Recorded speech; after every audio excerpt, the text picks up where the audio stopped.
Hi everyone.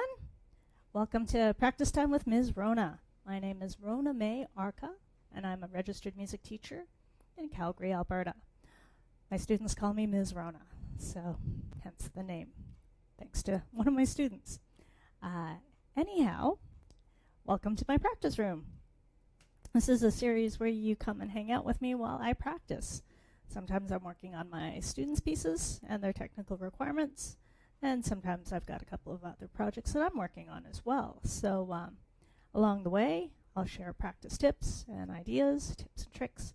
So hopefully you will get some repertoire ideas, practice ideas, and feel inspired to give them a shot the next time you practice. So those of you who've been checking the replay for the past few sessions have probably noticed that I've been, hi there. So as I was saying, those of you who've been checking in on the replay or the live streams from the last couple of sessions have probably noticed that I've been spending a bit of time focusing on one aspect of musician survival skills. So not just for you guys, I also have to practice it too, so it's a win-win for everyone. So today I want to focus on rhythm. So rhythm can be tricky, and I was just going to share this screen, so give me 1 second here, and let me call that up, and let me get rid of this here. So one thing that students have to do for tests is they have to be able to see a rhythm and be able to clap it as accurately as they can. I mean, real life situation, we just need to be able to get the rhythms of our pieces as accurately as we can, especially if it's a pop song. Because if it's a pop song and your rhythm's a little bit off, oh my gosh, do you ever hear it? So it could be grandma who doesn't know a note of music, or, auntie so-and-so who's an opera singer, but everyone will be able to tell you, no, that's not how Happy Birthday goes. So rhythm is quite important. The odd wrong note, that's easily forgivable. But yeah, rhythm is what people remember. So this is actually a screenshot, or, well, it's a PDF of, I actually meant to pull up grade 5. This is grade 9. Excellent. Well, I'll get a workout anyway. So just some tips and tricks here. Let me just get that away. I'm going to take a look at exercise 2. Sure. Okay, I'm going to try and zoom in on this a little bit for you. I'm just seeing just how every app is a little bit different. There we go. Let's see if this will do the trick for you. No. Let's see if I do it at 150. Does that give you a better view? Okay. Let's just make sure that we have the entire line. Well, we have most of exercise 2 there. Okay, so tips and tricks. Look at that time signature. It's 6/8, so it is compound time, so you can count it in like 1 triplet, 2 triplet. Younger students could go and just count 1/8 notes, so 1, 2, 3, 4, 5, 6. Either way, you need to say something. I did have a couple of students really, a few years ago. They love Pokemon. So what they would do for any triplet pattern was say Pikachu. And that just came to mind because there's a plushy Pikachu right in front of me. So in this case, instead of saying 1 triplet, 2 triplet, we could say Pikachu, Pikachu. So that is definitely another way to count. Use whatever it takes, really. Things to look at would be anything that's a bit complicated. So for me, I'm kind of zooming in on that 3rd bar. because the first two bars seem pretty straightforward. So, triplet, two triplet. Okay. One triplet. Okay. Another tip is to go slow. Examiners don't really care how fast you go. They just want you to, do the best you can. And you can give yourself the best chance ever if you go slow. Another thing, too, is count. Count the beats. Count out loud. Or the band kids know this. They'll tap their foot. And don't be afraid to count out loud. You'll have actually a better chance of getting it if you do count out loud. So I know quite a few students don't like hearing themselves talk, but you just have to set that aside for a moment and think about what the goal is. So if it's a test, you're just trying to get, the best mark you can for that section. If you're playing in a choir or in a recital, you're just trying to get it as best you can. So that, I lost my train of thought. Well, you want to do the best you can because, it feels good, right? And, if it's a song people like, then hopefully it touches them too. So win-win for everyone. Okay, so I think I have given myself enough time to study exercise 2. Another tip would be to have the metronome, and I'm not too sure where I put my metronome. It's probably hiding behind that computer monitor, but at either rate, my goal is I'm going to count out loud. So, and if you are comfortable clapping this along with me at home, go for it. I'm going to go probably at this speed. So 1 triplet, 2 triplet.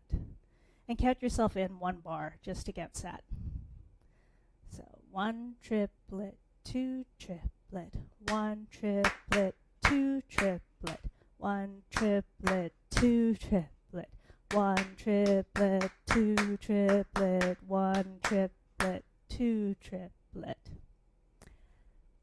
Now, those of you who can read music probably noticed I missed that tie there, but I just kept going. So that is the next tip. Don't go back and correct. Just keep going. Okay, so might as well do the next one because actually let me find a completely different time signature.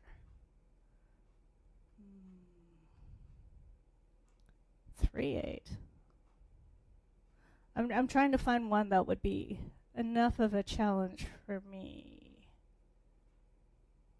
There, that one. Number 8. Let's check out 8. 8 looks like that will require some thought. I'm just going to move this over just a smidge. Okay, wanted to make sure I had all the beats. Okay, so this one. So like I said, you have the option of counting your beats. You can count in syllables. You can subdivide however you want. I might do a type of syllabic counting. So like I said earlier, I had some students who would say Pikachu for triplets. For groups of 4, one of my teachers from university, Eleanor Lawson, she taught me to say animated alligator for the groups of 4. So for the 16th notes, so one word would be a beat, essentially. And then we got triplets. I mean, the school kids learn like blueberry or Pikachu, so I'm not too sure what'll come out of my mouth, but I'll probably start with the animated alligators. I'll have to do something different with the triplets, but just so that you can hear how the syllabic counting would work. I guess it's not exactly counting, but, using syllables to keep the time. If you have time to check out, I think it's Kokonokul. I'll drop a link down afterwards, but that uses some really funky syllables for different rhythms, and it gets quite complex. It sounds cool, but yeah, that was trippy on my brain, so there's some good videos. I'll post a link down below. Okay, so the biggest challenge with this will be the switch from the 16th notes to the triplets.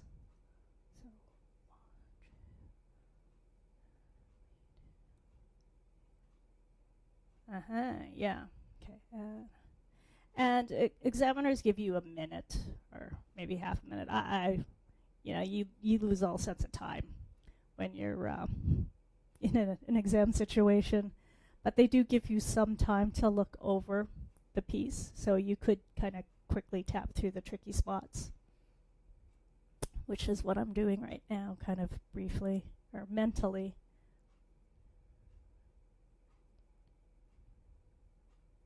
Okay, well, we'll give it a shot. I've kind of half looked at it. So number 8. So we'll go animated alligator, animated triplet, triplet, triplet, da da da da da da da.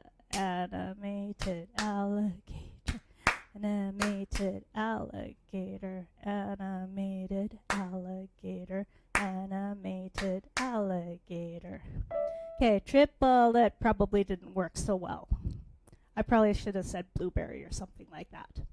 But, so just to recap, so when you're working on rhythms, and it doesn't matter if it's for a test or if it's a piece you're working on, pick out those tricky rhythms, figure it out, use some sort of counting, ask your teacher if you're a student to help with subdividing it into a way that makes sense.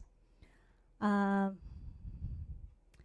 slow, count out loud, and don't stop, just keep going. I mean, for practicing, you can try it again, but on a test, you only have that one shot. Okay, oh, I've got the wrong set of post-it flaggies or banners, so let me just hop into the right day here. Okay, so we are going to kick the practicing part, or the playing part, off with Burgmüller's The Chase. So I have a student working on this for her grade 5 exam. And just trying to remember what the challenge of the day was.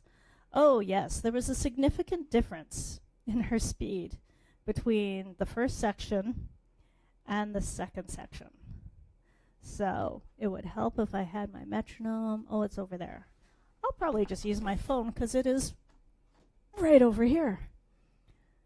Okay, so at the beginning of the month, she was at about 80 beats a minute.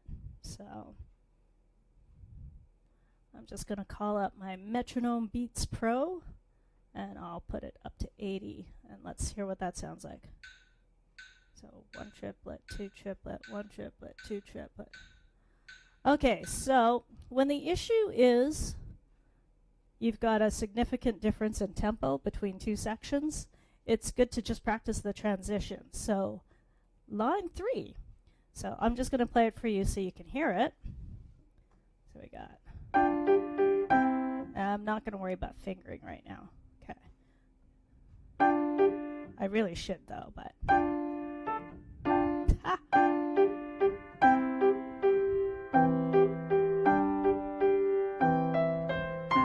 And then it changes to this.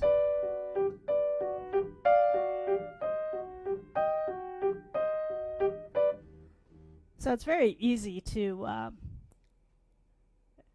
change the speed because it's a completely different mood. So I'm actually going to slow that down just a smidge. So 1 triplet. Okay, let's give this a shot. So 1 triplet, 2 triplet, 1 triplet.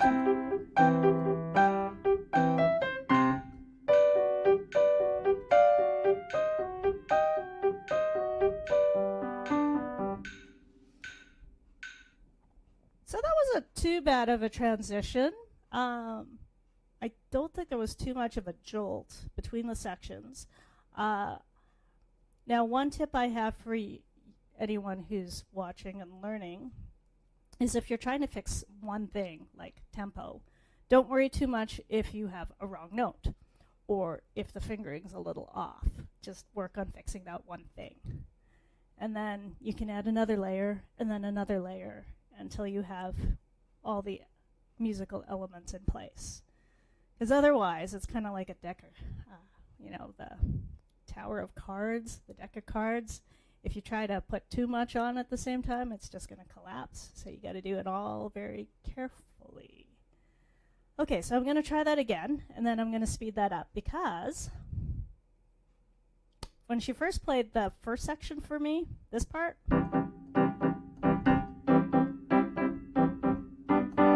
she was at about 116 beats a minute, and then this was like 73.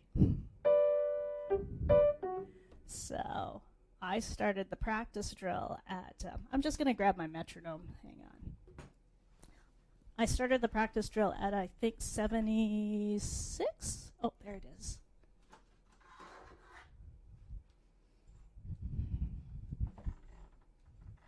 So now I'm just going to kick it up a notch because I'm trying to get it a little, well. So if her low range was 73 and her high range was 116, I told her her goal should be somewhere in the middle for next week. So that is a tip to anyone who's trying to deal with speed. So you want to find the middle ground of your two extremes. Okay, so I'm going to go up to 80. 1 triplet, 2 triplet, 1 triplet, 2 triplet. Okay, I forgot that I needed to start at the beginning of the line. 1 triplet, 2 triplet, 1 triplet, 2 triplet.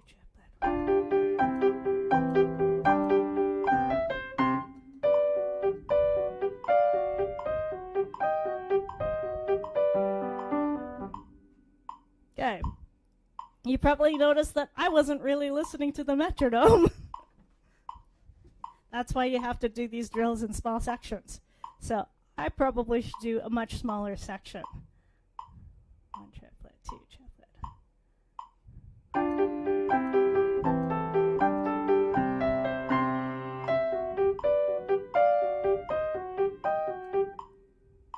Okay, so I wanted to go on, but then I reminded myself that I needed a smaller section.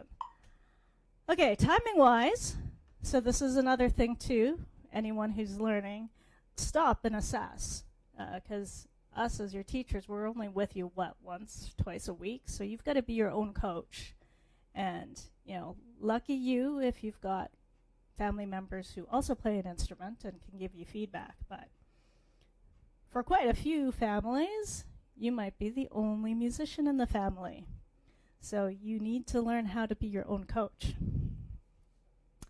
All right, so I think I was more successful at the timing bit.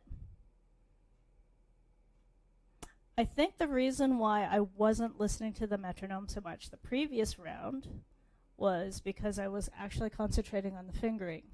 So that goes back to my point a few minutes ago about fix one thing. So we're working on getting the speed consistent for that line. And that's all I should be thinking about. So I will try that again. And if it's good, then I'm going to move up the metronome to 84.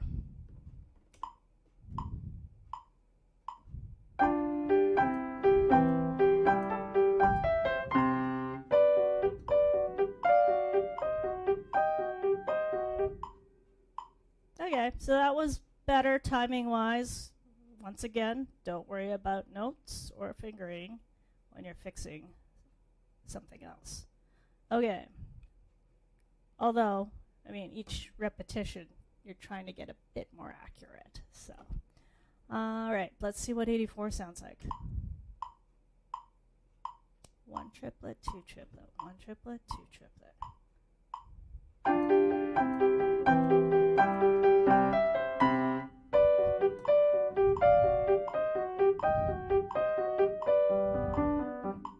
I was able to finish the phrase.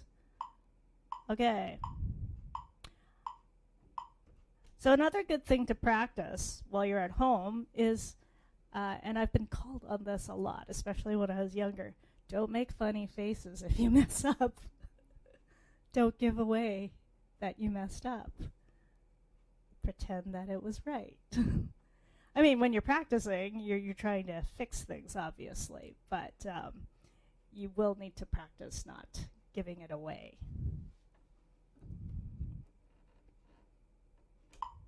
Okay, let's try 84 again. 1 triplet, 2 one triplet, two triplet.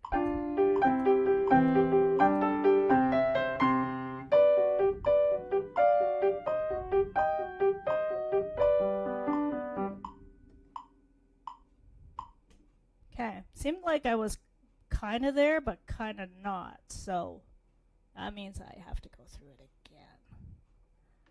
So until you get some consistency, you shouldn't move forward. So one triplet, two triplet.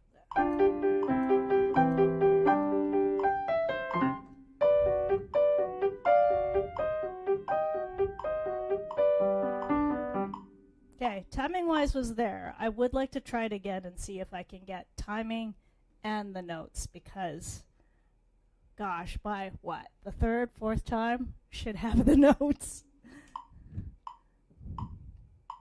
Okay, that's right.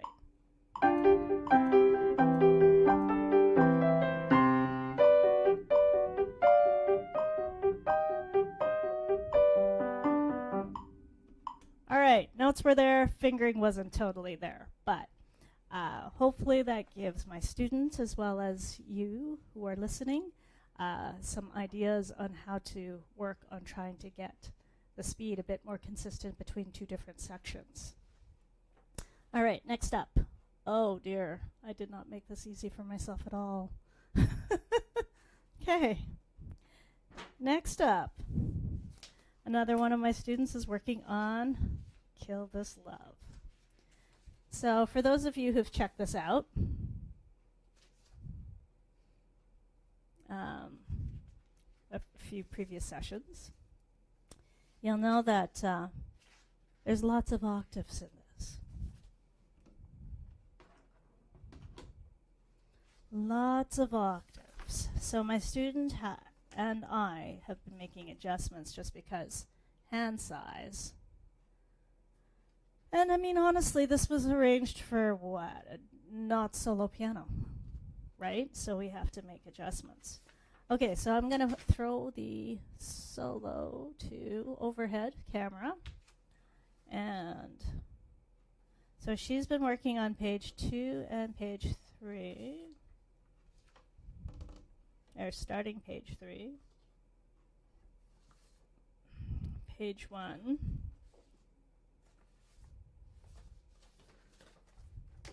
I'm just going to start practicing at bar 17. So I'll drop a link down below to where you can order this on musicnotes.com. The one place I'm not an affiliate for yet, but hopefully one of these days. But I'll put the link in because if you want to get it, well, I'll make sure it's there so it's easy for you to get. Okay. So the challenge for her is getting bar 18, actually.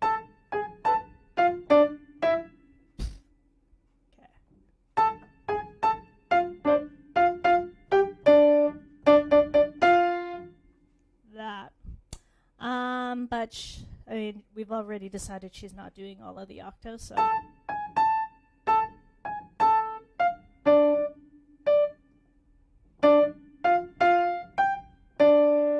so challenge number 1 will be to decide which notes she'll do the octaves on and which ones she won't. Because once she has that bit of consistency, or if you're making any adjustments at all, once you have some consistency, then you don't have to think so hard about the notes or the fingering. Okay, so I'm just going to start at 17. So.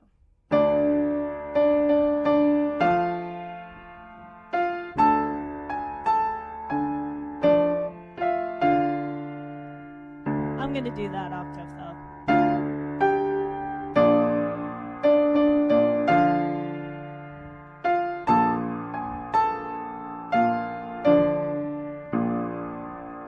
So it's quite a bit of a leap. She's just been actually blocking the chords, so.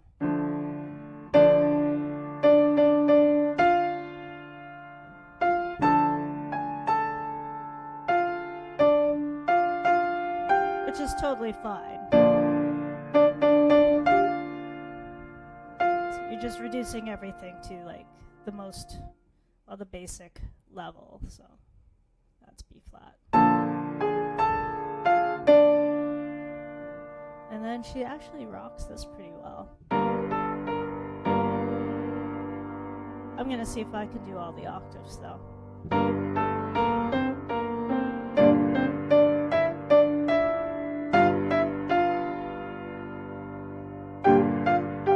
Oh, I changed that too early, didn't I?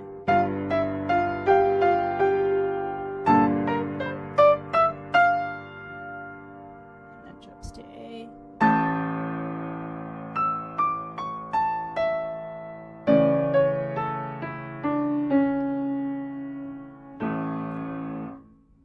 So yeah, definitely for her, she'll have to decide what she's doing the octaves on and not. That might be the easiest. Oh,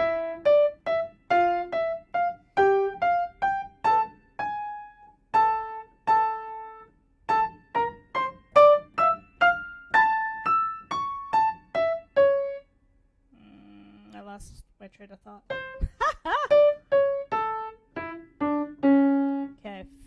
Committing to fingering will help there significantly.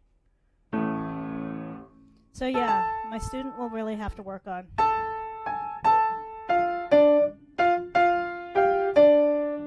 swinging on bar 18. I'm just going to jump forward to the new stuff because she and I were dealing with bar 33.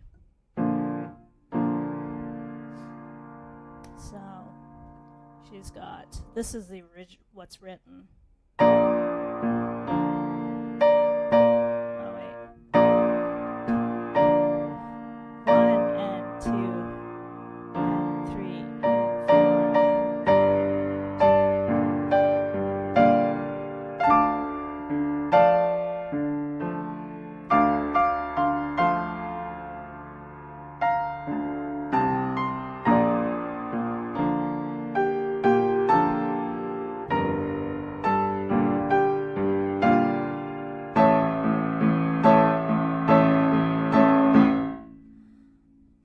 and yeah, that's, if you have hands smaller than mine, that's hard. So she's just doing solid chords. So it's B flat, G minor. I have to remember to take deep breaths. Do you ever find when you're, I guess like a slightly elevated state, you take shallow breaths? Yeah, deep breaths. Yeah, that is one thing that as performers that we have to really work on, because it's very easy to perform a piece at the same rate as your heart rate. So that takes a lot of practice and control too. And yeah, deep breaths, but not too deep. I mean, there's deep enough. Okay, so I'm just going to review chords. That was like a random rabbit hole trip of advice there.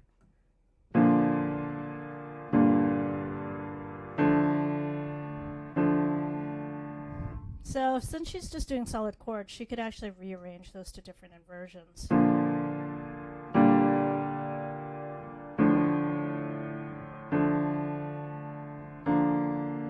I decide and commit.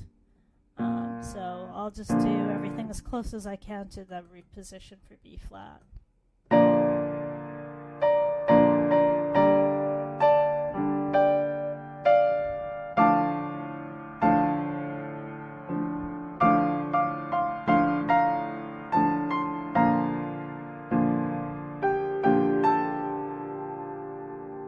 Easier to do it this way because you're just changing one note and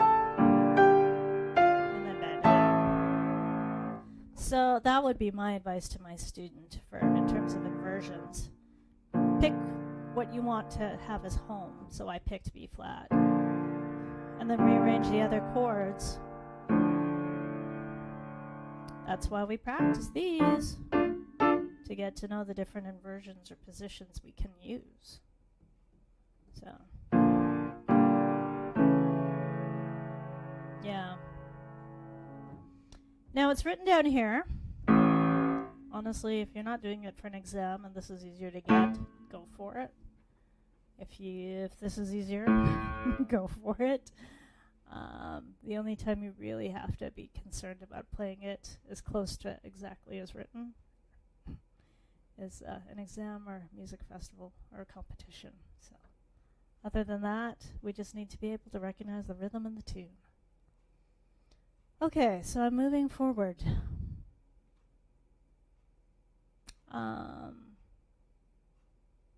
I'm moving forward a little bit. Oh, yeah. I'm going to jump down to bar 50, because that's kind of where she's heading. So I'm just going to get reacquainted with it.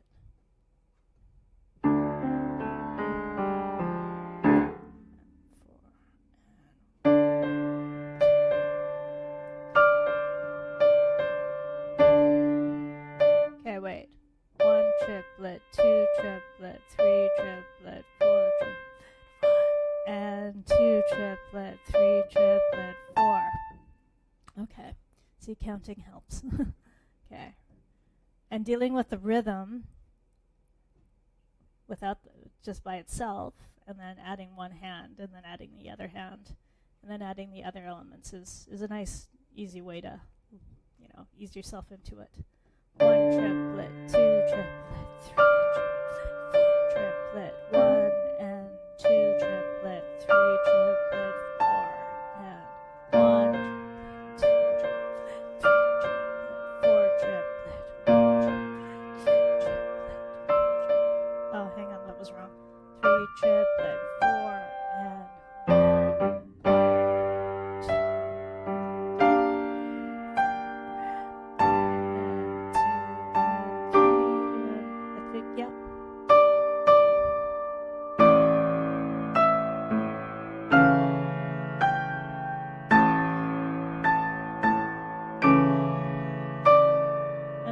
back to this rhythm, which she knows.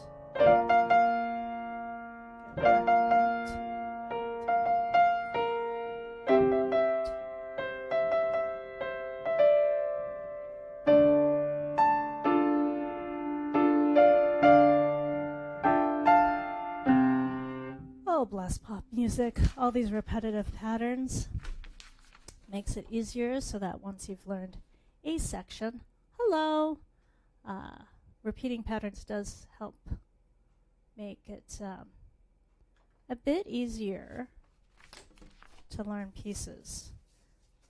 So it's a lot like poetry, because there's lots of patterns there too, right? All right, so next piece that I'm going to just review, and hopefully it'll give some help to my student and anyone else who's working on this piece, On the Lake. Just trying to remember what she and I were working on. Oh, she had a little bit of a timing issue in line 3, so I should run through that.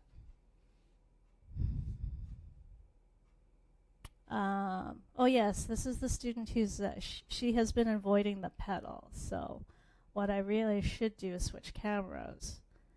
So I'll do the overhead camera and the pedal camera so that she can get a better sense of what's going on. And yeah, if this is your first time seeing the overhead and the pedal camera, it's kind of neat to have the two views, provided that the pedal camera is like in the right position. So we'll find out in just a sec. There it is. It's not too bad. Oh, actually, there we go. So now you can see that pretty well. Okay, let me call the overhead camera up as well then. There we go. Oh, that's okay. Lighting wise, not too bad. It's a little dim, isn't it? Let me get a better light for you. Give me 1 sec.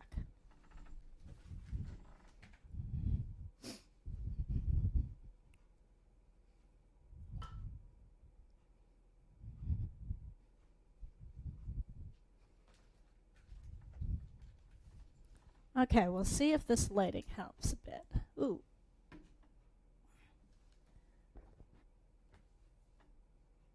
Kind of, sort of, hey? Okay, let me adjust that pedal camera.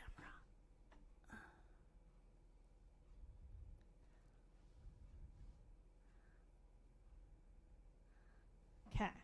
Well, at least it's not as dark, but you can see foot and pedal a bit more.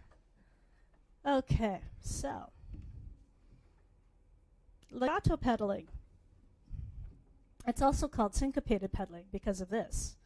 Note, foot.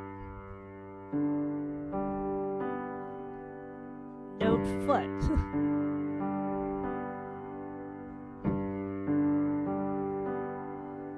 So the foot's always a little bit behind. And that's the trick to legato pedaling, which is different from, I'm trying to find an example. Probably not in this piece. Oh, I'm going to save that for another session.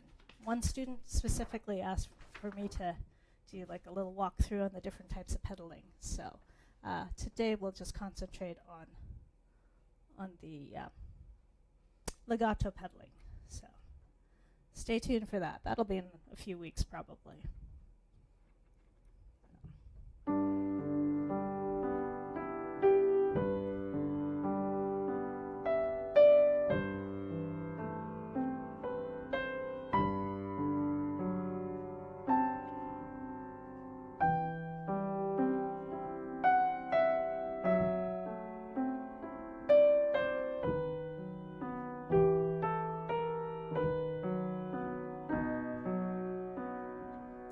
If you're lucky, you have a pedal that's not too loud.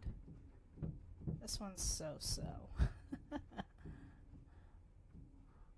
Yeah. Okay, so I think that will be enough to show my student that part. I do want to jump down to line 4 and 5 because she had some timing issues there. So it's hopefully review for her, and for me it's a chance to see if there's another way I can word this.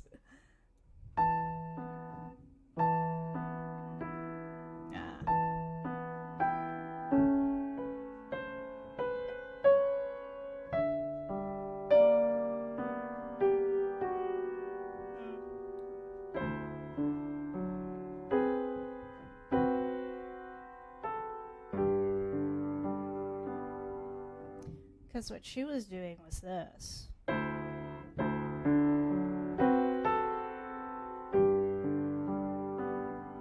So she just reversed the note values for those two notes. She and I haven't talked about adding lyrics to this. That actually might help. So if it was like, I love you so very.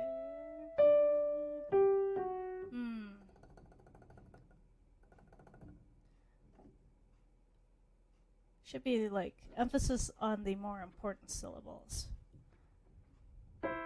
So this could be like, I love you so, with love being the most important. So hopefully that might help her if we put words.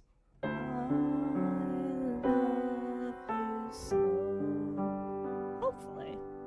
Okay, so I'm going to just review the part that she's working towards.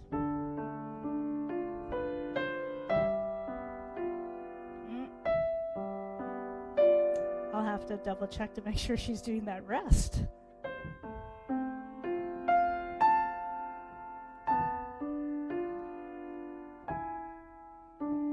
Oh yeah, she did get this far.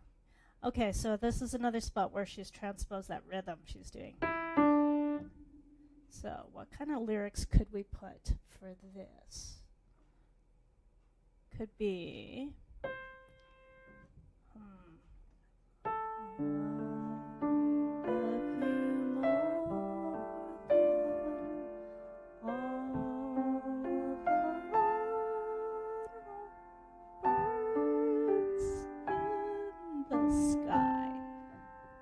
Could be. That could work. I don't know. Whatever floats your boat. Pick some lyrics for any of these songs. That will help with the rhythm, too. Okay.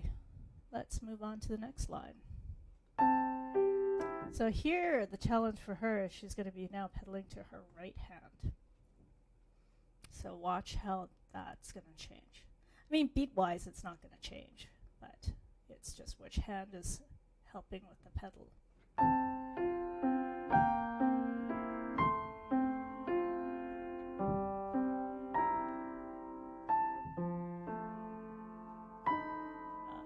I would change there. That's a different chord.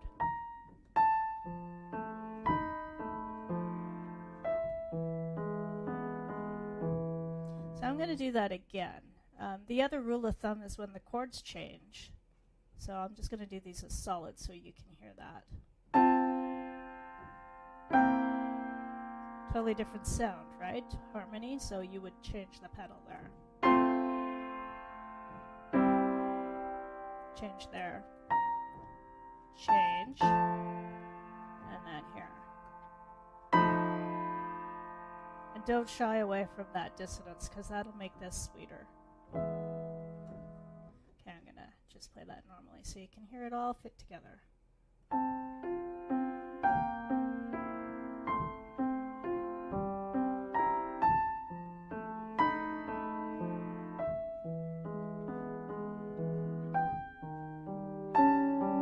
Oh, I was ignoring the diminuendo. Ha!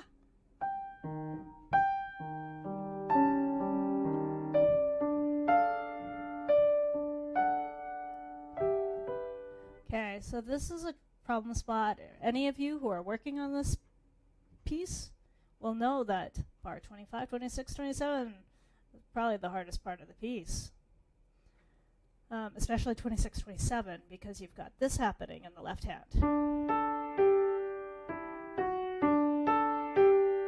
So you have to know which fingers should be down at every given eighth note. So it's good to even just practicing that on. I don't know if I can. Oh, yeah. Oh, sorry, that's hitting the microphone stand. So yeah, when you're working on rhythm on a piece, don't be afraid to just deal with that rhythm. So left hand in bar 26, one trip. Well, try with the fingers too. One triplet, two triplet, one triplet, two triplet. Try that a few times if you need it, and then add other hand. So that'll be one trip. Ha! Missed this one. One triplet, two triplet, one triplet, two triplet. So if this is your trouble spot, you will need more than one time through. You could do what my students and I call the treats drill. So grab, well, Halloween's coming, so grab like, I don't know, 3 treats, 5 treats, and put them on like one side beside you, and each time you successfully get through that treble spot, move a treat closer to your tummy to the success, and then each time you flub up, then move the treat farther away, and you get a retry. That is the treats drill. Okay, so I'm going to drill that slowly, bar 26.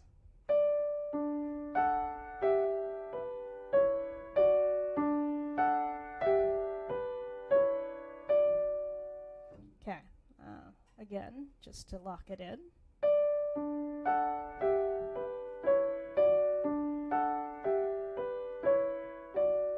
There we go. Third time, just because 3 is a magic number.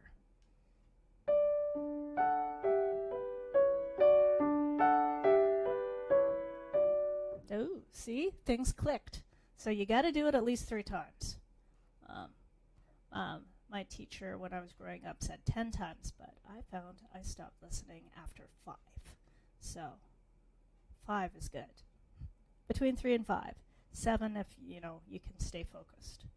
But I wouldn't go beyond that without taking a break and then resetting. Okay, I'm doing it from bar 25. So.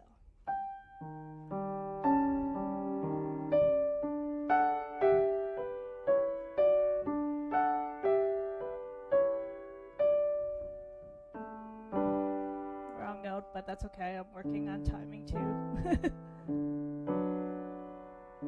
Okay, so I missed. I don't know why I missed that. Okay, so I'm gonna try that again. So.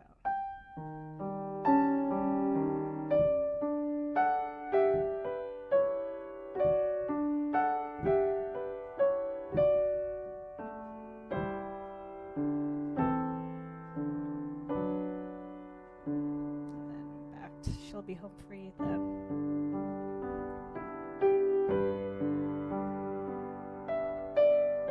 Oh, actually, this reminds me of something she and I are going to have to deal with next week.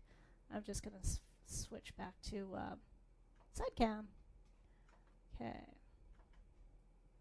So, yeah, one thing she and I are going to have to start talking about is voicing, because if you listen to, I'll just play bar 20. Bar 30. So it's marked piano, but yeah, just listen to it. This is kind of how I heard it at the lesson. So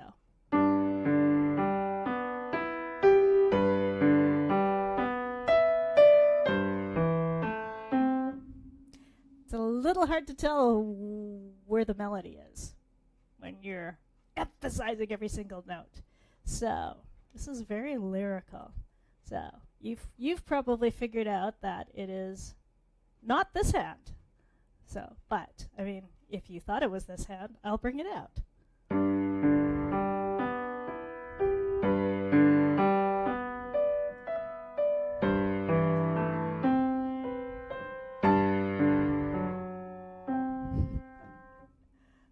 Oh, that actually changes the whole mood. Okay.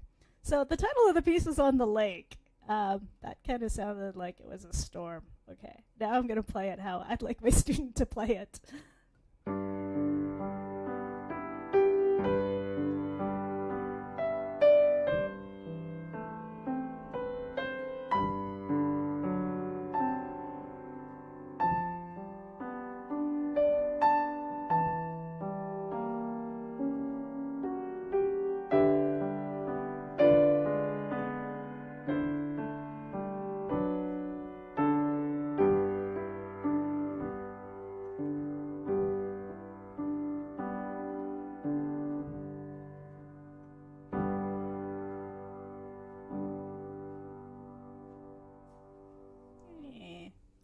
So hopefully I was successful at bringing out the right hand a little bit more. It does get a little bit trickier when, say, bar 36 and 37. Like 36, you've got a full-on chord. So you really have to play around with the hand. So it's a combination of having the top note come down faster and not pressing all the way down. Oh, voicing. I was going to make that the focus of another practice, but since it's part of this piece, might as well bring it up here too. So I'm kind of coming down more like kind of at an angle, so not straight. Now for a good challenge, try bringing out the other voices in your pieces where you have this. It's hard to bring out the middle. There we go. And then thumb will be easy. You just kind of lock it in and just drop in. But yeah, some voicing tips there as an added bonus. So hopefully the pedaling will help my student and any of you who are struggling with legato pedaling. Next up. Oh yes, I had to take away On the Lake because of it was blocking the view of the pedal cam. All right, so next up, Fukai Mori. Oh, this really fits today's theme of dealing with rhythm. Because my student who's working through this, yeah, rhythm's a challenge. But what I find rather interesting is that she's okay with this part. It's just when she's piecing it together with the left hand. And then the beginning rhythm. So again, it comes back to that really, really knowing your note values and keeping a steady beat, because that opening should be 1, 1 and 2 and 3 and 4 and 1 and 2 and 3 and 4 and that rhythm kind of keeps on going with the left hand once the lyrics kick in, which unfortunately this version she has doesn't have the lyrics. 1 and 2 and 3 and 4 and 1 and 2 and 3 and 4 and 1 and 2 and 3 and 4 and 1 and 2 and 3 and 4 and. Okay, so I'm just going to run through that first page because that's what she's really concentrating on. But for me, I'll also probably jump ahead maybe. I'm just trying to see where I need to personally drill as well. And possibly the ending because it's a little bit different. Okay, so Fukai Mori. I might sing, I'll warn you now, because it's one of my favorite karaoke songs. And my apologies to anyone who speaks Japanese because I'm probably not as precise as I could be. So.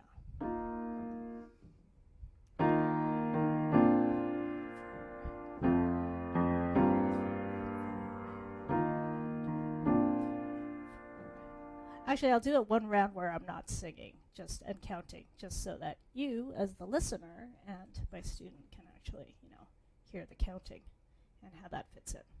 And 2, 1 and 2 and 3 and 4 and 1 and 2 and 3 and 4, 1 and 2 and 3 and 4 and 1 and 2 and 3 and 4 and 1 and 2. It's hard to count at that spot.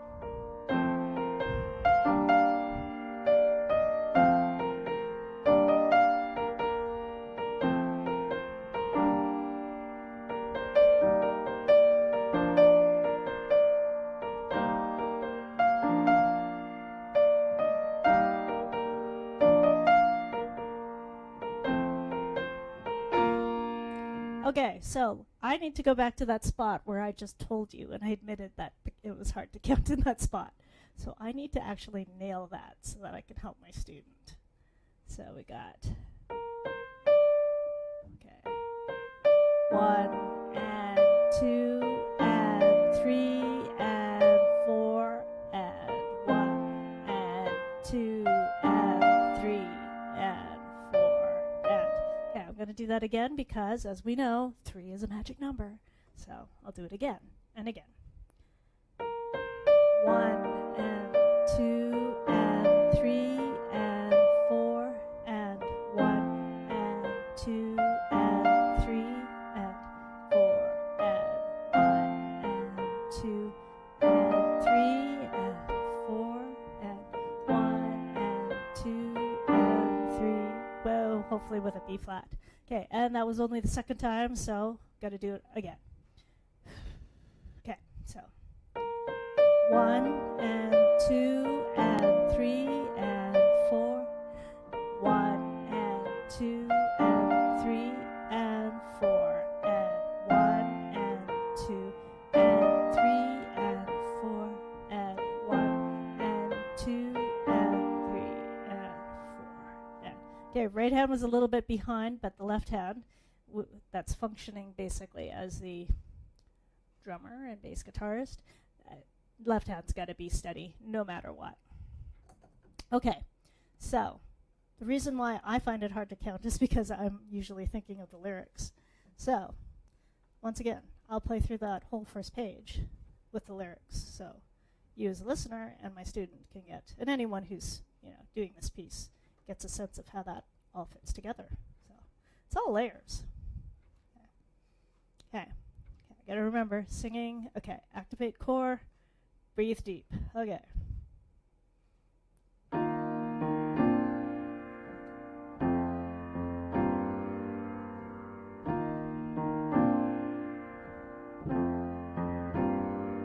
Fukai, fukai, fukai. Oh, I missed the words. Okay. Fukai, fukai, mori no oku ni imamuki to okizaru ni shita kokoro.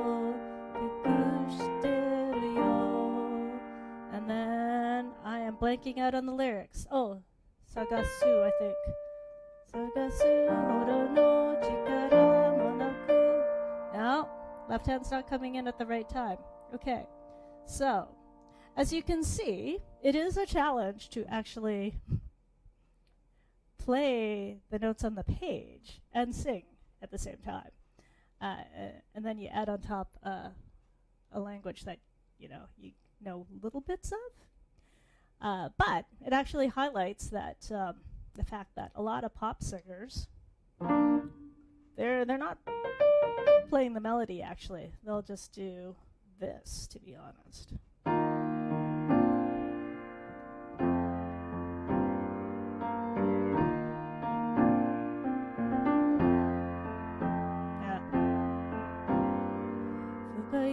Fukai Mori no oku ni ima mo kitto okizari ni shita kokoro kakushiteru yo sagasu horo no chikara mo naku tsukare hateta.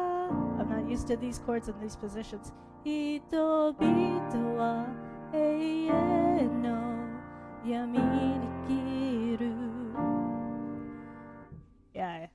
usually when I play and sing, I've got a lyric sheet with the chord symbols, but hopefully that little rabbit hole trip gives you a sense about, well, the importance of rhythm there, because those lyrics really hinge upon that rhythm being there. But hopefully that gives anyone who's working on this piece a better sense of how that fits together. And it reminds me that I've got to work on my playing and singing of that song if I want to play that again. All right, let's see. I'm just checking what I have here. Okay, I think I'm going to remove that off the list.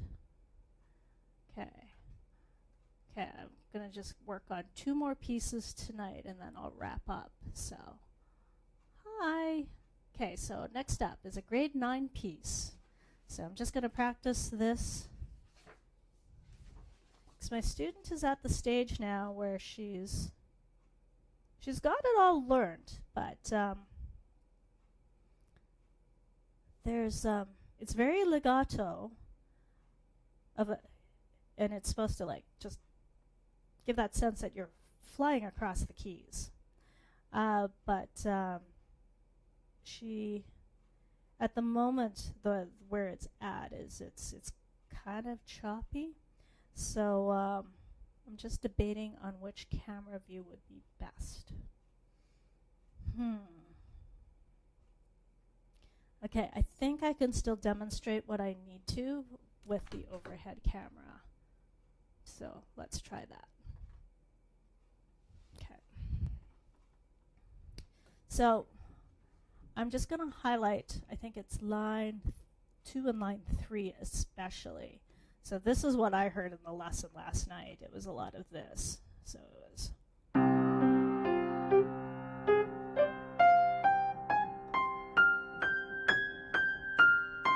So there's actually a legato slur over all that, so it should be.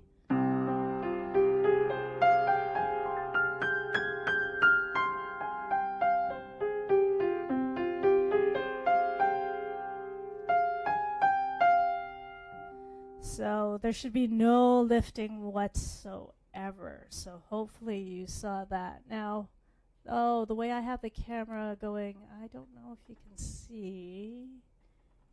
You can't quite see my body moving. I'm going to have to put the side camera on. That just makes both a little bit smaller, but at least you can get the 2 views. So one thing that I've noticed, and I don't know if my colleagues have seen this too, well, probably, especially, when students first start working on arpeggios, for instance. Okay.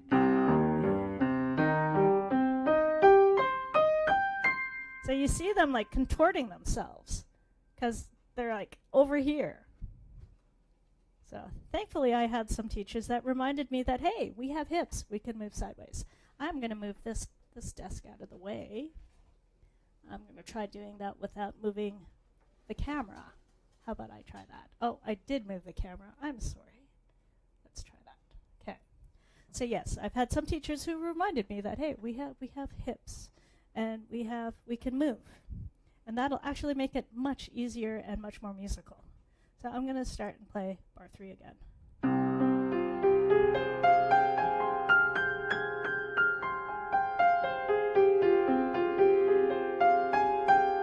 And then a different chord, but oh, what chord am I doing? I don't know.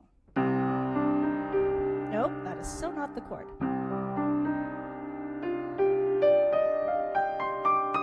Okay, I have to sit and analyze that chord for a sec, because once I get the chord pattern, I actually just turn my brain off, which you can if you know the chord, because the pattern repeats. And then it repeats. Right? Okay.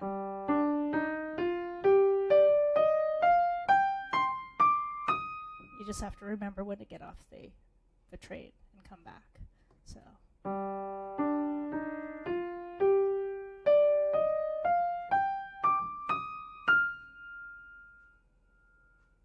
So many ledger lines. Okay, I've said this to my students. If you are not my student, I'm pretty sure your teachers will be okay with this. It's okay to write the odd note, the letter name in. We are just really concerned if you write all the letter names in, because we know you're not reading the notes then. But if you have something that is like 4 or 5 ledger lines up, like the note I'm staring at, then it is okay to write that in. So let's see, A, C, that's a D, E, F. That's an F. Okay. So I'm going to try that bar again that I was, my brain had clocked out at. And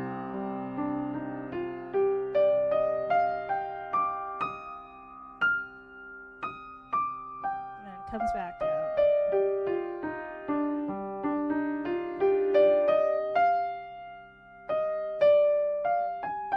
Oh, and then last night this was happening. So if she's seeing this, hopefully she'll see what she was doing. My poor student. Not picking on you, I'm just showing you that it needs to be more connected.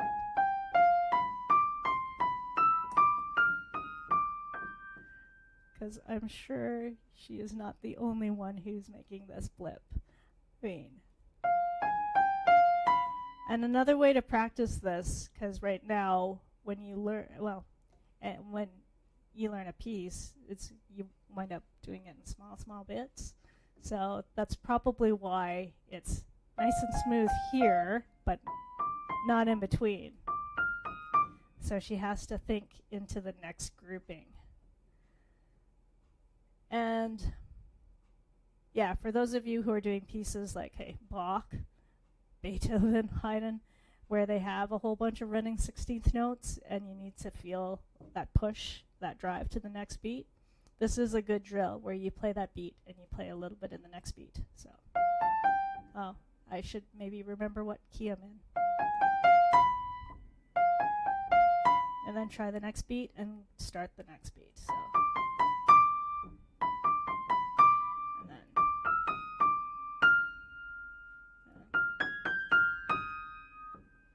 And then do bigger sections, so. And then we got that. There. And then think in bigger units. I need to clip my nails again. Dang it. That's the one thing about being a musician. I mean, by most people's standards, these nails aren't that long, really. Or actually, here. A bit easier to see. Yeah. But by piano standards, that's long enough to affect not being able to touch the keys there. So, guess what I'm doing after I hit the end broadcast button? I'll be clipping. Okay, so let's try that again.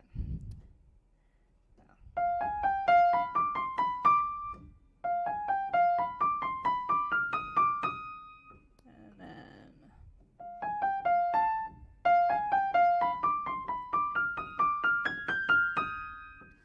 so practicing is a lot of like figuring out where the treble spot is and trying a few different drills. Well, you also have to figure out why it's not working. So it could be, you know, maybe you're flubbing up on the notes or the fingering or the, you know, the rhythm, or it's just such an awkward jump. So, and you know, you just try different things, but figure out the two notes or the two beats where the problem is. So in this case, for my student, it's between beats. So she's got to really drill going smoothly from one beat to the next. And then once she's comfortable, and this is, you know, take this and use this with your Bach, your Beethoven, anything where you have all these running 16th notes or 8th notes. Chopin, oh gosh, yeah, or Liszt, definitely.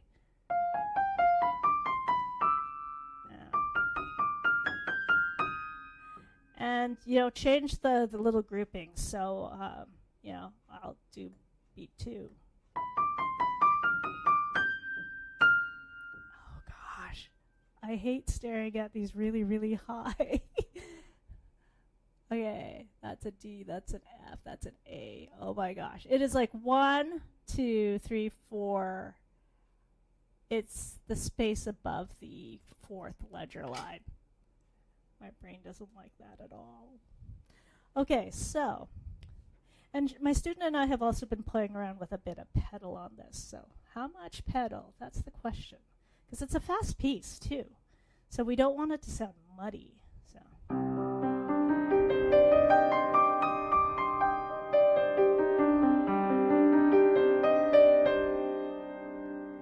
So it starts to get, I mean, it's all one chord, but it's just towards the end that it starts to get a little bit muddy. So maybe we need to lift a bit earlier. I don't know.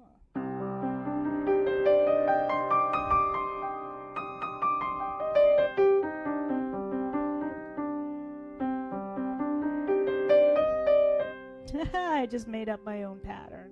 Oops. That happens.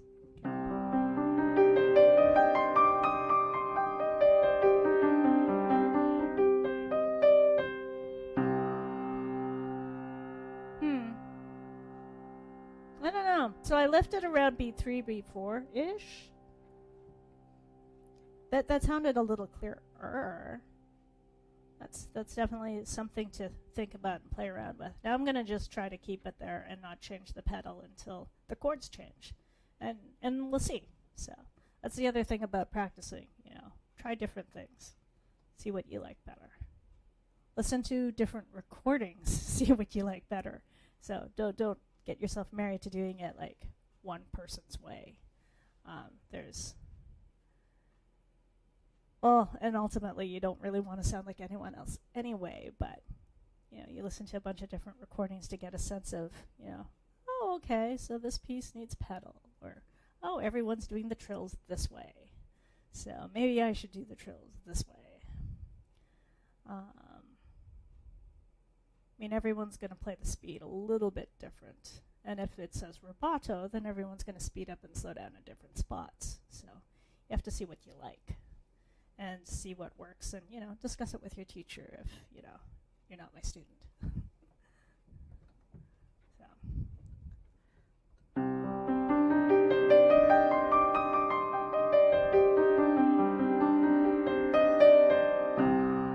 I don't know. I might actually prefer lifting that just a wee bit earlier.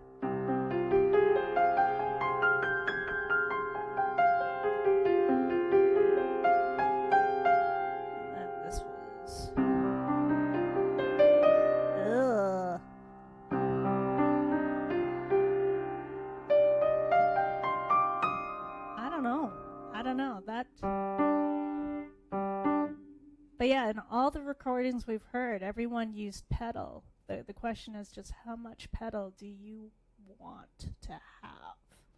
So.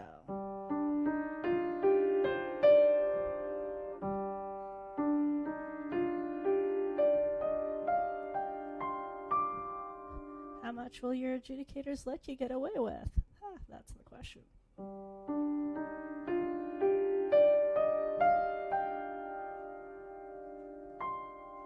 hitting wrong notes.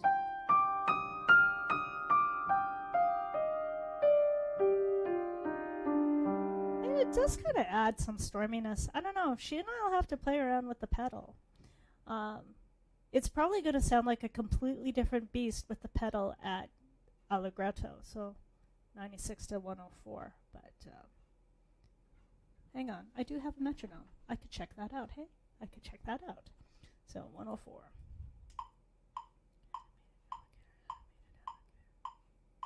Okay, I'm going to do 96 today. My brain's not processing animated alligator. Oh, actually, I'm not that far off the mark. Holy crud. Okay, let me try the 104.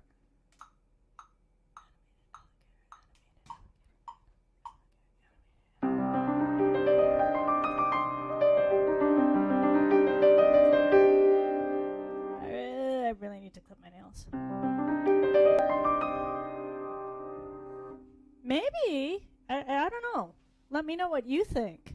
But having the pedal down for the whole 2 bars actually sounds better at that speed. I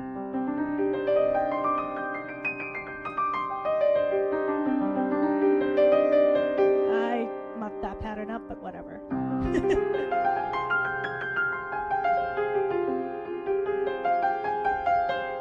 And then it changes again. I'm going to have to get the pattern straight when it changes, but I'm actually kind of liking the pedal for the whole, at least until the chords change. I don't know. I'll have to play with that more, but hopefully that gives my student and anyone who's working on this piece a bit of an idea of what to kind of focus on and play around with. And that reminder that you use your body, move sideways, make it easier to reach these notes over here and over here. There's no sense in trying to get it even here, because physically you're so separated from your core. Oh my gosh, this sounds so much like martial arts class, and probably yoga and every other sports class. But yeah, you need to be connected with your core, and then you'll be strong up here or down here. Oh my gosh, everything's cross training, isn't it? Okay, so wrapping up with this piece here. So this is my 30 days of practice challenge. That is not the book I'm looking for. Oh dear, where did I put it? You know, before training, I thought I had lined up all the books that I need. Okay, I'm just going to try not knocking stuff down. I see the book. It's over here. Here it is. Okay. Les Sauvages. Okay, so for those of you who didn't catch Monday's stream, this is a piece I started to learn a few years ago. Maybe 4 years ago, 5 years ago. And it was only because they were featuring Jean-Philippe Rameau's music on CBC one day. So I thought, oh, wow, this sounds great. It was, I think, Les Sauvages and the Egyptian, which is, I think, a grade 9 piece. So, I actually haven't really done any Rameau in my conservatory studies, so I thought it would be kind of a bit of an adventure. I mean, Debussy, yes. Ravel, a little bit, but not Rameau.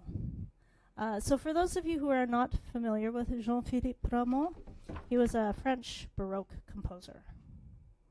I'll put a link to the book that I ordered down below. It's got his complete works for solo keyboard, so all the way to his like baby beginner stuff. Well, maybe not so much baby beginner stuff. This doesn't look like baby beginner stuff. Well, that looks like maybe it's grade 3. Oh, that's like 3, 2, 6, 4. Okay. Yeah, okay, saraband. Okay, it's got like intermediate to advanced. Let's put it that way. Okay, so 30 days of practice challenge. We'll see if this is performable in 30 days, or at least learnt. Oh, sorry. I am still trying to get the sweet spot for this microphone. Some days I get close, I think, and some days not so. It's tough, though. Okay, so Monday, just to recap, I did a read-through, the whole thing. A few years back, I only looked, I think, at the first 8 bars. And then yesterday was my really late teaching night, so I only had the brain power to listen to a few recordings, mainly just to get a better sense of how to handle the ornaments, because French Baroque ornamentation is a little bit different from German. So, and this actually has no ornaments. Well, like trills written in a couple of places, but every performance I've heard has way more ornaments than what's on the score. So, okay, practice goal for tonight. Well, I got through the first couplet, I guess, the first 16 bars. So I'm going to concentrate on the next 16 bars and then swing back and review. Or maybe I'll review and then concentrate on the new part. I don't know. At some point in time, I have to review, because that's the only way you're going to, get things locked down in the synapses and all that. Okay, I'll do a review, and then I'll spend some time on the new part, and then I'll piece it together. How about that? So I'm going to put the overhead camera up. Oh, sorry, I took away the name of the piece in case anyone wants it. There we go. Oh, maybe I do need to take it away. Oh, you can still see fingers. Okay, alrighty. Okay, so I'm going to run through the first 16 bars without the ornaments, and then I'm going to try the ornaments. So let's give that a shot. And it's nowhere near as fast as the recordings go, but hey, it's only day 3 officially, so.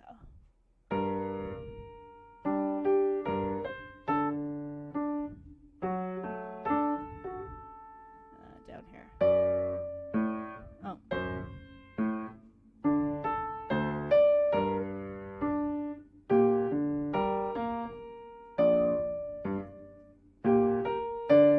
I'm gonna regret the speed, I know I am.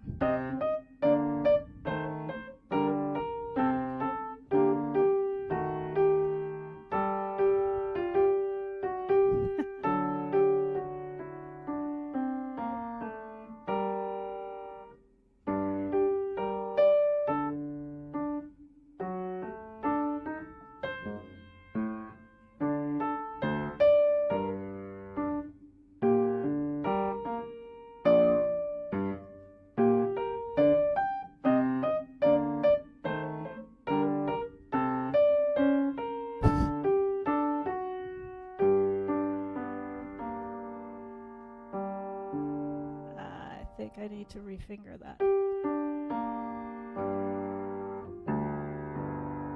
Okay, so yeah, I'm going to regret that speed. So I'm going to slow it down.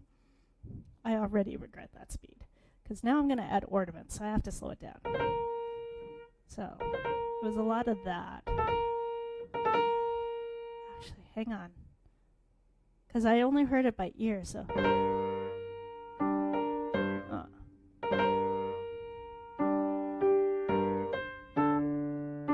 Was it this that I heard? Oh, now I'm questioning it. I drew a mordant, so this is a mordant. I'm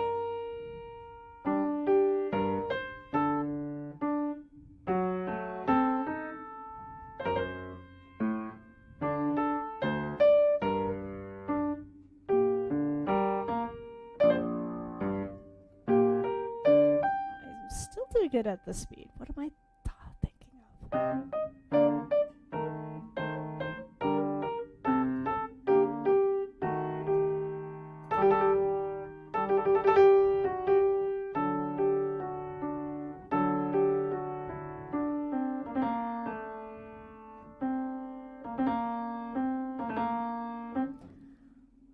I'm going to have to listen to the recordings again, because I thought I heard this, which is not what I wrote. I wrote this, which is different from that.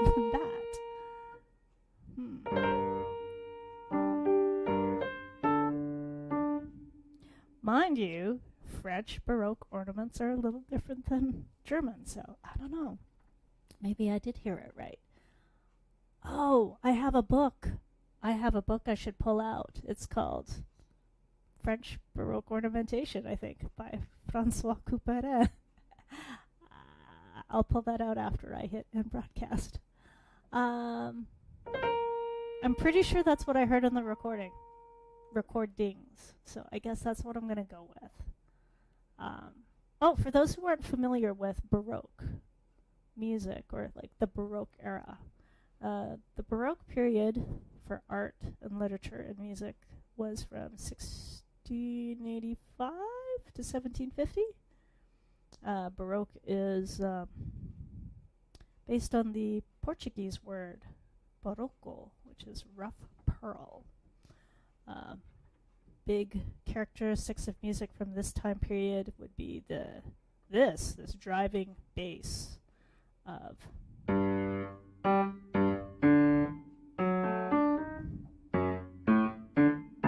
it's kind of relentless, especially once you add the right hand doing.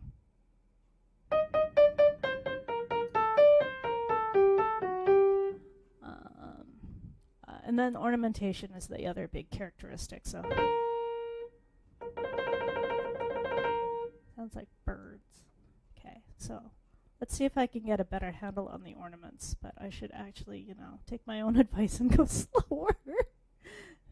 I should take the advice I give my students. I really should, but, stubborn. And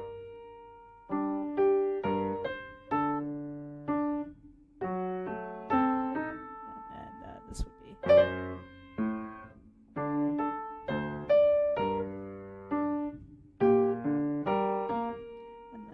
I'm following that convention. I'm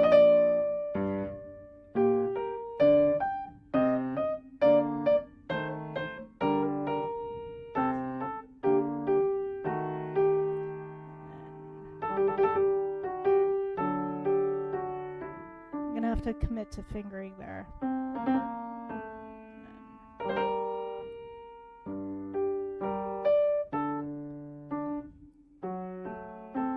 So I'm doing this softer because if I was doing this on a harpsichord, I would probably go down to one manual for dynamic contrast, because they could only activate 1 or 2 or 3 keyboards, because it was kind of built like an organ that way.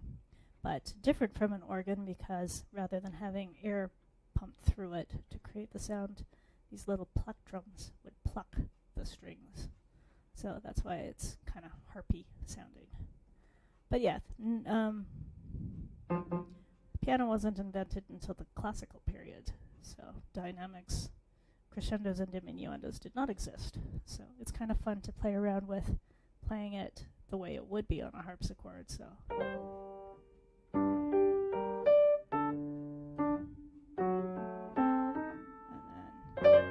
I'm speeding up again, aren't I? Dang it!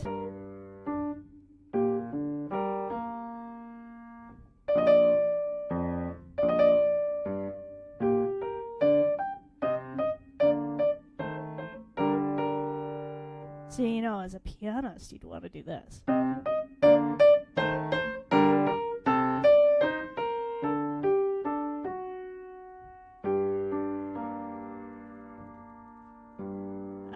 on. So yeah, it's interesting because there's 2 schools of thought on that. It's like, well, we should play it like it would have been played back in the day. So the terrace dynamics, or the different levels.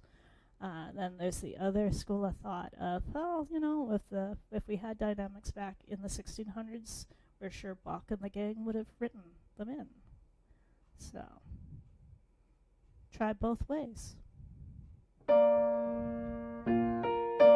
Oh, now I'm looking at the next section, so, because I need to give my brain a break.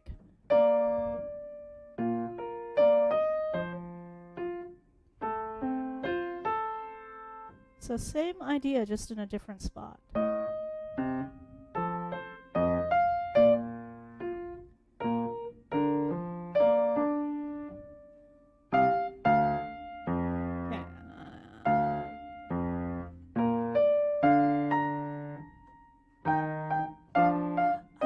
See what's going on. Ha! I totally see what's happening. Okay, so those of you who are studying theory and don't like theory, theory is very helpful because that's when I had the brainwave, that was the brainwave. Okay, so listen to this opening again. We're in the pieces in G minor. 2 flats in the key signature. I'm gonna not do the ornament.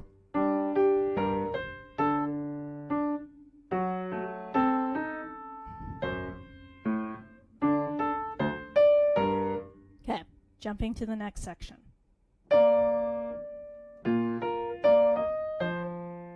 So a slight change, but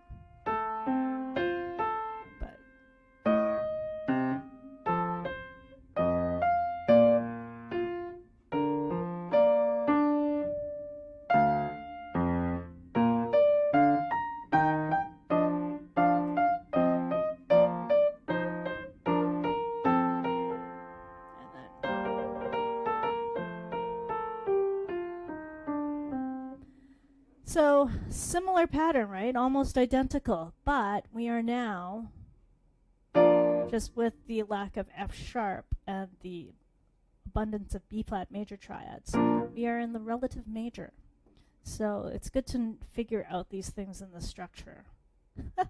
This reminds me of a conversation, a text conversation I had with a friend who was asking about music analysis and what pops in my head when I listen to music. So yeah, when you're learning music and you're listening to, doing active listening, listen to the structure, listen to the patterns, see if you can figure out, okay, this is this pattern, but in this key. And you might not even know what key it is, but just know that it's most likely a closely related key, like in this case, going from G minor to its relative major, B flat major. And then we shift. So listen to this. So we got this. Wait.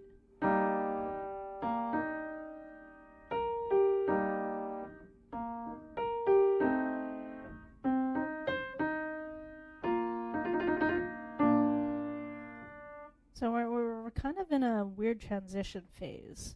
I'm not too sure where we are in yet, but I'll find out as I read through the next section.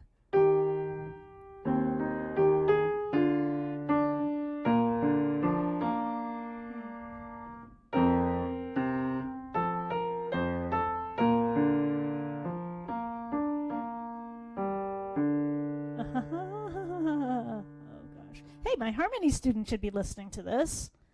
Pivot chord. Okay. So this was all in B flat major, and then we have this.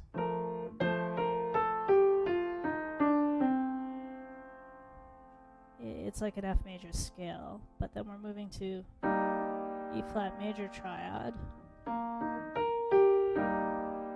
which was the 4th note of B flat major. Leading tone diminished 7th, or leading tone 7th of B flat major. Oh, but then that's C. Yeah, that C belongs there. So we're in C? No, we're not. Yes.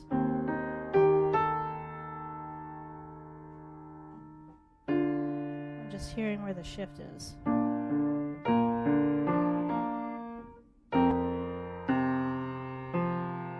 Okay, so we're still in B flat major because of this F.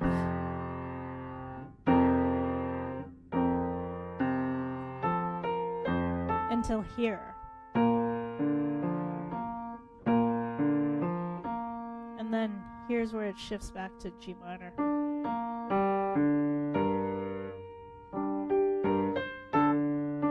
that opening theme.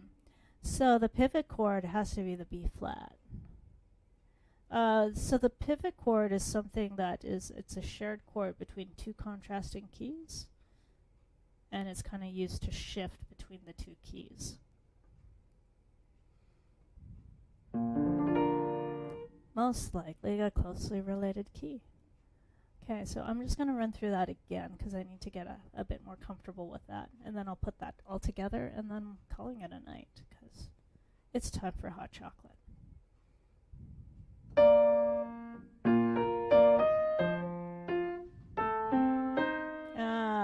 Wrong note. Okay, that's F major. Okay. Oh, yes, because it's establishing that we are now in B flat major. So what better way to do that by saying 1, 5.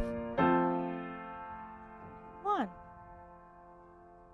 No, 5, 5, 7. Back to 1. Back to 1. And then we got 4. 1, 4, 1.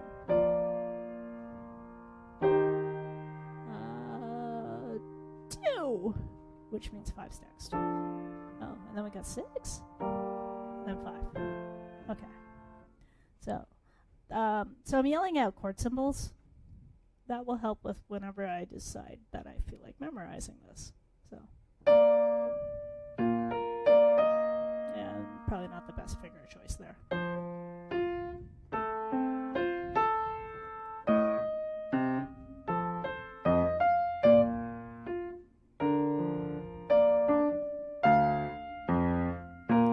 It also makes it easier to learn when you know, okay, I'm going for like 1, 5, 1, 5, 1, 5. So.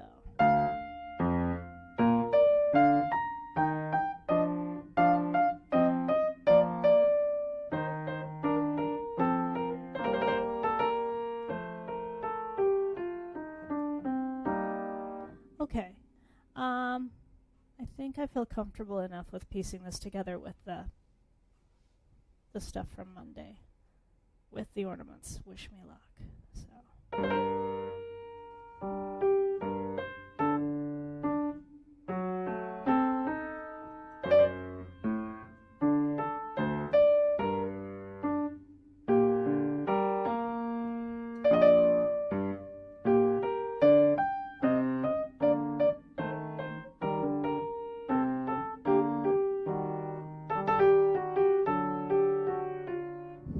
Sure.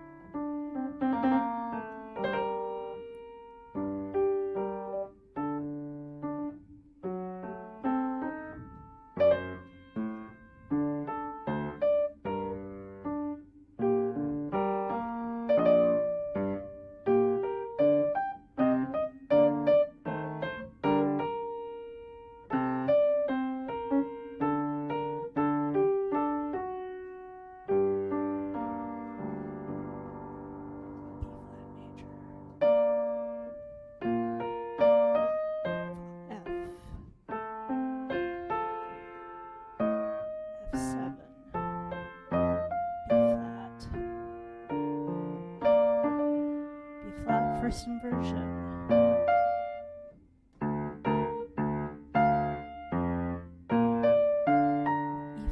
flat. And then what? D minor. So D minor is, I'm thinking, D minor is, the 3 chord.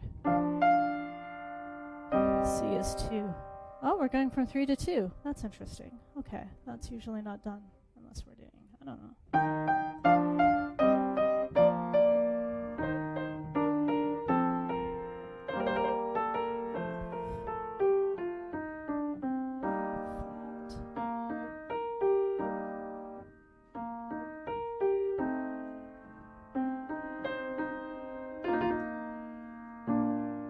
Trill that longer.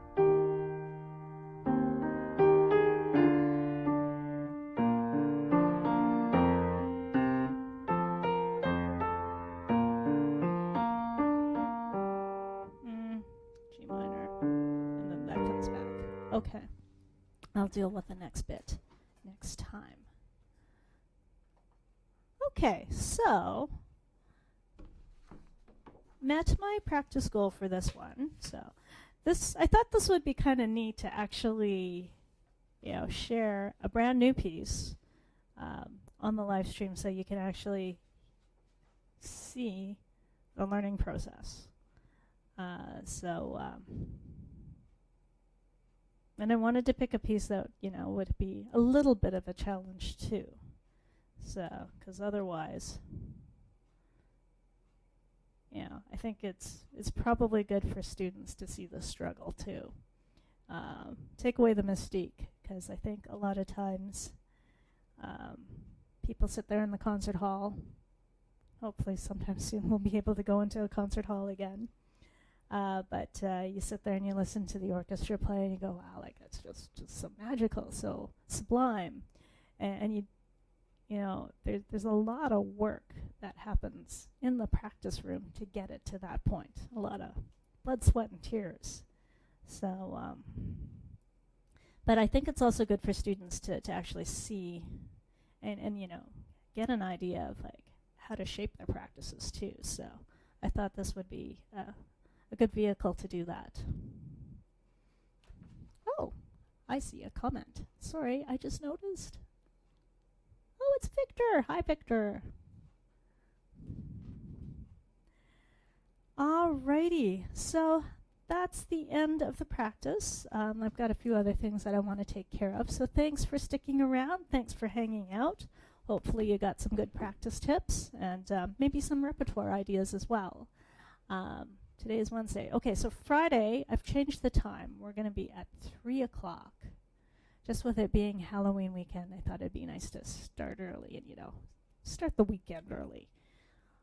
So let's see. I've fleshed out sight reading. I've fleshed out technique. We've done a bit of ear training. We've done rhythm. So I'll have to figure out what the plan is. I'll come up with it's probably either going to be fingering or pedaling. Maybe pedaling. Or maybe ornamentation, since I am working on a Baroque ornamentation. Glad you were able to hang out, Victor. So, yeah, hopefully you got some good practice ideas there, and definitely, hopefully you're able to see that a lot of this can actually be transferred to other things, because I do actually take a lot of practice ideas from Budo and put them in the studio, and vice versa. So it's kind of neat, because art is art. So drilling is drilling, no matter if it's sword cuts or notes or getting lighting, working on brush strokes, figuring out phrasing as a lyricist. So lots of different connections there.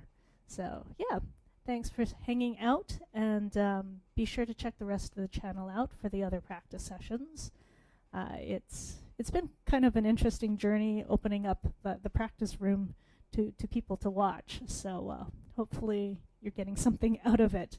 I'm slowly getting used to talking to a camera. There's going to be a few teacher demos coming out later in the week. So I've got another piece. What is it this weekend? I think it's Morning Prayer, so a little bit of Tchaikovsky. And then I think there's a pop song next week and a jig. So there's a few demos there. Friday evening, there's going to be a video where I walk through how I plan my practices. So that's going to be a vlog on the channel and a blog on the blog. So stay tuned for that, and catch you next time. So Friday, 3 p.m., if you want to watch live, or catch the replay anytime. So till then, enjoy the warmer weather that we've been having. And if you're in a colder climate, please stay warm. Please stay safe. Take care.